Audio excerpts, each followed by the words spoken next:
दोस्तों हर साल 26 जनवरी आते हैं, पूरे देश झंडा फहराते हैं और बच्चे स्कूलों पर लड्डू खाते हैं और हम सब टीवी पर परेड देखते हैं। पर क्या आपने कभी सोचा है अगर ये दिन आज हमारे हिस्ट्री पे नहीं होता तो हमारे जिंदगी कैसे होती? शायद रास्ते से जाते वक्त कोई ताकतवर नेता आपसे कहे कि आज से तुम्हारी जमीन मेरी है, तो आप चिल्लाओगे, कानून की बात करोगे, लेकिन वो कहेगा कानून? कौन सा कानून? मैं ही कानून हूँ। आपको लगता होगा ये फिल्मी डायलॉग है, लेकिन दोस्तों बिना उस किताब के जो 1950 में लागू हुए थे, हमारे देश कुछ ऐसे ही होते। हम आजाद तो 15 अगस्त को ही हो गए थे, लेकिन हमारे हाथों में पावर 26 जनवरी को आई। आज की इस वीडियो में हम उस मैजिक किताब के बारे में बात करेंगे जो अक्सर स्कूलों में सही से सिखाया नहीं जाता है।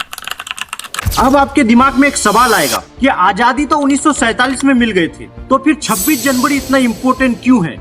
देखिए, 15 अगस्त 1947 को जब अंग्रेज गए तो भारत एक खाली घर जैसा था। घर हमारा था, इसके रूल्स तब भी अंग्रेज वाले थे। हम आजाद तो थे पर सार्वभौम नहीं थे, यानी हमारे पास अपनी फैसला लेने के लिए कोई कानून बेस नहीं थी। हमने अगले 2 साल 11 महीना 18 दिन ये सोचने में लगाए कि हमें कैसा भारत चाहिए। क्या हमें ऐसा देश चाहिए जहाँ सिर्फ अमीरों की चले, या हमें ऐसा देश चाहिए जहाँ हर जाति हर धर्म की इज्जत बराबर हो? 26 जनवरी 1950 को जब संविधान लागू हुए तब हम पूरे देश को बताए अब से हमारी कोई राजा नहीं होंगे, अब से जनता ही हमारे राजा होंगे। और इसी को कहते हैं हम डेमोक्रेसी। कुछ लोग कहते हैं संविधान बहुत बड़ा है, हमें समझ नहीं आता। मैं आपको 3 बात सिंपल में समझाता हूँ कि ये किताब आपके लिए हर रोज क्या करती है। The power of finger. पहले के जमाने में ताकत तलवार में होते थे, लेकिन संविधान ने ये ताकत उठाकर आपकी उंगली में दे दी है। एक रिक्शा चलाने वाले की वोट की वैल्यू इतनी है जो देश की सबसे अमीरों की है। आर्टिकल 14 कहते हैं कि कानून के नजर में सब बराबर है, चाहे वो बड़े ऑफिसर हो या नेता। अगर वो कोई गलत करता है तो आप इसे कोर्ट पर खड़ा कर सकते हैं। ये हिम्मत आपको संविधान देती है।